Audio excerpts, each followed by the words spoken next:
Азанғы астан бас тартып жүрген болсаңыз, не болмаса уақытыңыз болмай азанғы асты өткізіп алып жүрген болсаңыз, дәл осы видео сіз үшін арналған.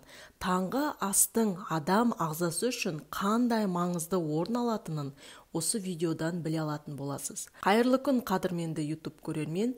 Сіздермен денсаулық байлық арнасы. Біздің ағза бір күнде шамамен 1 литрға жуық өт қышқылын бөледі. Негізі өт қышқылы күндіз де түнде де тоқтамайды, бөлініп тұрады. Ол біз ұйықтап жатқан кезде де бөліне береді. Өт негізінен таңғы асты ішіп бастағаннан кейін 5 және 10 минут аралығында бөлініп өзінің жұмысына кіріседі. Егер таңғы асты өткізіп ала беретін болсаңыз, ол сіздің өтіңіздің қоюлануына, одан ары қарай одан тас пайда болуына, сонымен қатар өт қабында проблемалардың тууына жол ашады. Сол себепті де азанғы асты өткізіп алмаған дұрыс. Таңғы асты өзің іш, түскі асты досыңмен бөліс, кешкі асты жауыңа бер деген нақыл сөздерді естіп жүрген боларсыз. Осы нақыл сөздер өте дәл айтылған.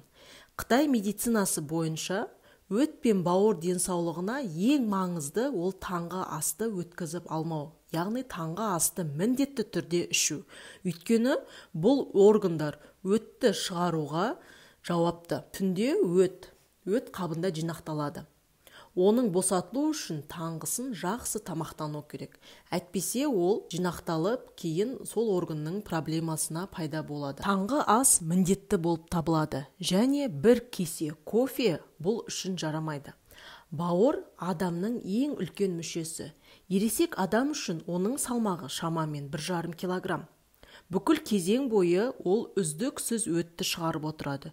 Түнде жылдамдық төмендеп, ал күндіз жоғарылап өтті бауыр өндіре бастайды. Өт ол агрессивті орта. Ал өт қабы бауырдың шығарған өтін сақтайтын резервуар. Өттің негізгі қызметі тамақпен бірге келетін май тамшыларын кішірек етіп ыдырату. Түнде адамдар ұйықтайды, ал өт қабында өт жинақталады. Адам таңғы ас ішкенде миға тамақтың келуі туралы сигнал түседі, және өт қабының жолдарының ашылуына және өт шығарылуына ақпарат беріледі. Адам таңғы асын ішпеген кезде сигнал келмейді де, ол түтіктер ашылмайды. Жиналған өт бірте-бірте өт қабында қалып қояды. Бірақ өт қабы кішкентай және шексіз кеңейе алмайды. Ол жарылып кетуі де мүмкін. Бұған жол бермес үшін дене қабырғалары арқылы суды шығара бастайды. Осылайша көлемді азайтады. Содан кейін өт қабында тромбтар пайда болады. Олар жылдар бойы тасқа айналады. Бірақ бауыр да күшті сүзгіш болып табылады. Таңертеңгілік асты дұрыс ішу адамның бүкіл денесінің тазалығын, сондай-ақ бауырдың және қанның тазалығына қатты жауап береді. Сол себепті де таңғы асты жібермей ішкендеріңіз жөн. Өт қабы 4 сағаттан кейін босатылады. Сондықтан күн ішінде құрамында майы бар тамақтарды жеу керек.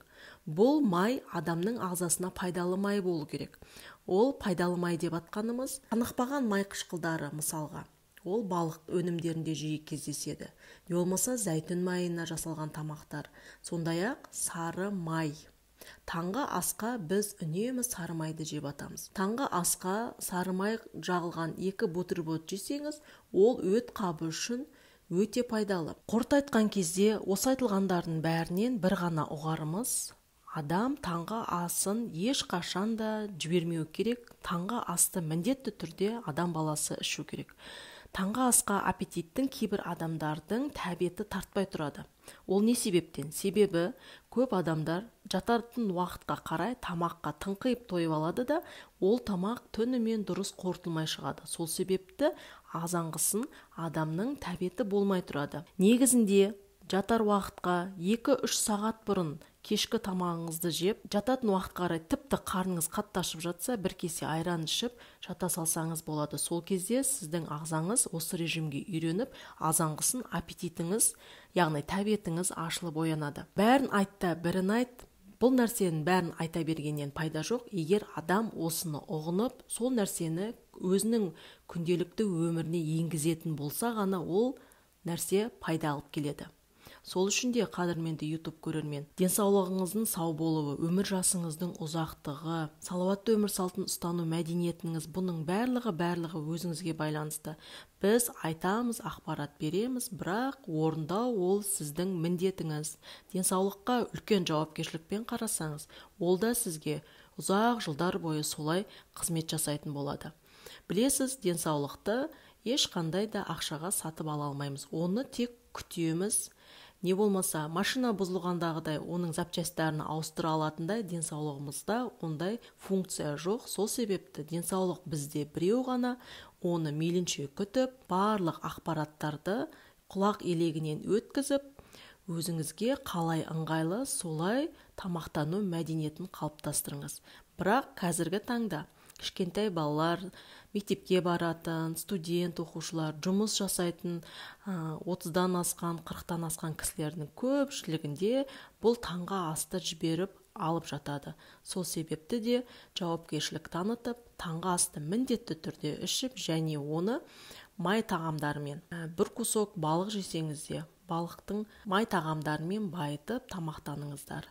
Осы ақпараттарды пайдалы деп тапсаңыз, қазақша контентті қолдап, лайк басып, каналға тіркеліп кетіңіздер. Келесі кездескенше сау саламатта болыңыздар.